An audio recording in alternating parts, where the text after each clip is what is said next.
Sir Topham Hatt sat in his office listening to the noise outside. The passengers were angry. The station master came in. "There's trouble in the shed, sir. Henry is sulking. There's no train, and the passengers are saying this is a bad railway." "Indeed," said Sir Topham Hatt, "we cannot allow that." He found Gordon, James, and Henry looking very cross. "Come along, Henry. It's time your train was ready." "Henry's not going," said Gordon. "We won't shunt like little tank engines. That was Thomas's job. We're important tender engines. You fetch our coaches and we will pull them. Tender engines don't shunt." "We'll see about that," said Sir Topham Hatt. "No engine on my railway is too important for small jobs." And he hurried away to find Edward. The yard has never been the same since Thomas left to run his branch line, he thought sadly. Edward was shunting. "Leave those freight cars, please, Edward," said Sir Topham Hatt. "I want you to push coaches for me in the yard." "Thank you, sir. That will be a nice change." "That's a good engine. Off you go, then."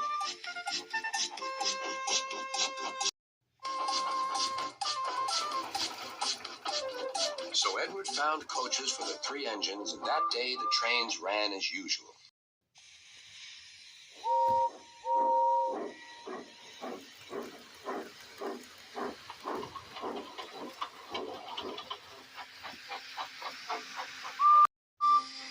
But next morning, Edward looked unhappy. Gordon came clanking past, hissing rudely. "Bless me," said Sir Topham Hatt. "What a noise!" "They all hiss me, sir," answered Edward. "They say tender engines don't shunt, and last night they said I have gray wheels. I haven't, have I, sir?" "No, Edward, you have nice blue ones, and I'm proud of you. Tender engines do shunt, but all the same we do need another tank engine here." He went to a workshop and they showed him all sorts of engines.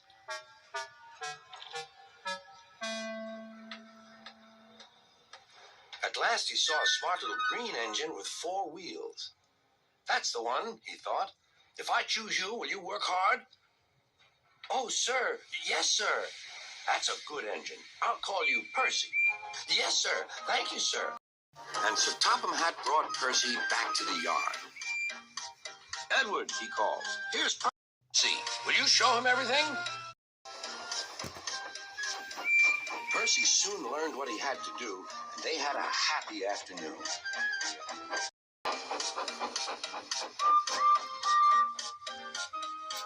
Then Henry came by, hissing as usual. "Whee!" went Percy. Henry jumped and ran back to the shed. "How beautifully you wheeshed him," laughed Edward. "I can't wheesh like that." "Oh," said Percy, "that's nothing. You should hear them in the workshop. You have to wheesh loudly to make yourself heard." Next morning, Thomas arrived. "Sir Topham Hatt sent for me. I expect he wants help," he said to Edward. "Shh, shh, here he comes," replied Edward. "Well done, Thomas. You've been quick. Listen, Henry, Gordon, and James are sulking. They say they won't shunt like little tank engines. So I have shut them up, and I want you both to run the line for a while." "Little tank engines indeed," snorted Thomas. "We'll show them.